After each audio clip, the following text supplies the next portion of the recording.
అండి, welcome to my channel. ఈరోజు button body cloth pen cutting చూద్దామండి. నేనైతే ఇలా 1 మీటర్ క్లాత్ తీసుకున్నాను.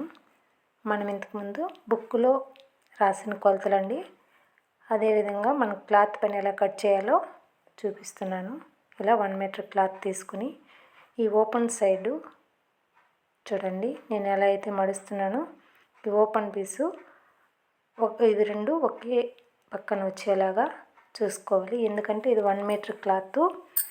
ఈ సైజుకి మాత్రం 2 బనీన్లు వస్తాయండి. బటన్ బాడీలు 2 వస్తాయి. అందుకే నేను ఇలా కట్ చేస్తున్నాను, వేస్ట్ కాకుండా క్లాత్. నేను వీడియోలో చూపిస్తున్న విధంగా ఇలా మడత వేసుకోవాలి. ఫోల్డింగు మన పక్క ఉండేలా చూసుకోవాలి. పైన నుంచి 6కు ఒక మార్కింగు, అలాగే 14కు ఒక మార్కింగు, 16కి ఒక మార్కింగు. సేమ్ అదే విధంగా టేప్కు చూడండి, ఈ పక్క ఆ పక్క ఒక్కో డాట్ పెట్టి ఈ విధంగా మార్క్ చేసుకోవాలి. 14 కాడికైతే మన పొడవండి. కింద 2 ఇంచీలు మాత్రము ఖర్చులు. ఇలా స్కేల్ సహాయంతో గీసుకున్నారంటే ఖచ్చితంగా వస్తుంది.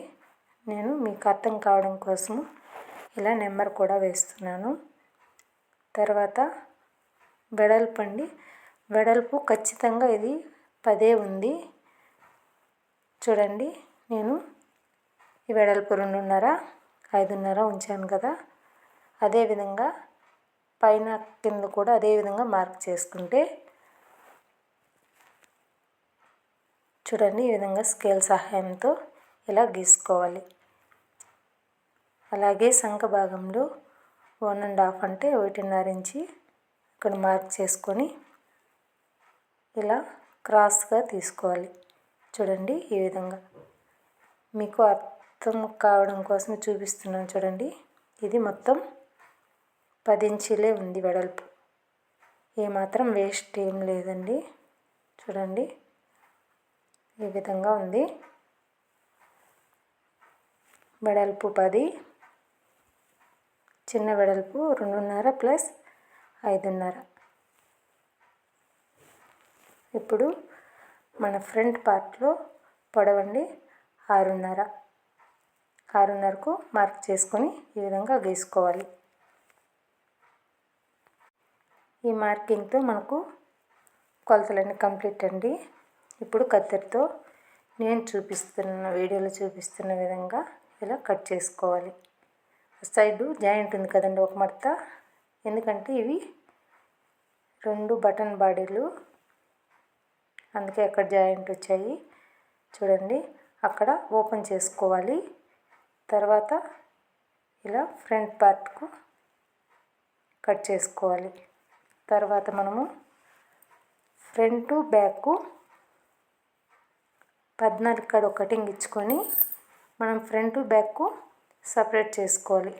చూడండి, నేను చూపిస్తున్నాను కదా వీడియోలో, ఈ విధంగా ఫ్రంట్ బ్యాక్ సపరేట్ చేసుకోవాలి. సపరేట్ చేసుకొని ఇది ఫ్రంట్ పార్ట్ అండి, ఇది బ్యాక్ పార్ట్లో మనం కింద నుంచి 2 ఇంచెస్ అంటే ఆడికి 14కు ఒక మార్కు.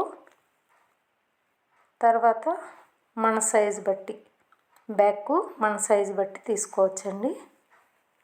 నేనైతే 5.5 తీసుకున్నాను. చూడండి, ఈ విధంగా కట్ చేసుకోవాలి. కాస్త రౌండ్గా కట్ చేసుకోండి. ఇప్పుడు మన సంఖ భాగంలో మిగిలిన గదిన పీసు, దీంతోనే మనము హూక్స్ పట్టి కాజా పట్టి రెడీ చేసుకోవాలి. ఈ విధంగా ఎక్స్ట్రా పీస్ని కట్ చేసి మనకు కావాలంటే 2 ఇంచీలు ఒకటి, 3.5 లేక 4 ఇంచీలు ఒక పీస్ తీసుకొని ఈ విధంగా సిద్ధం చేసుకోవాలి. వీడికి బటన్ బాడీ క్లాత్ కటింగ్ అర్థమైందని అనుకుంటున్నానండి.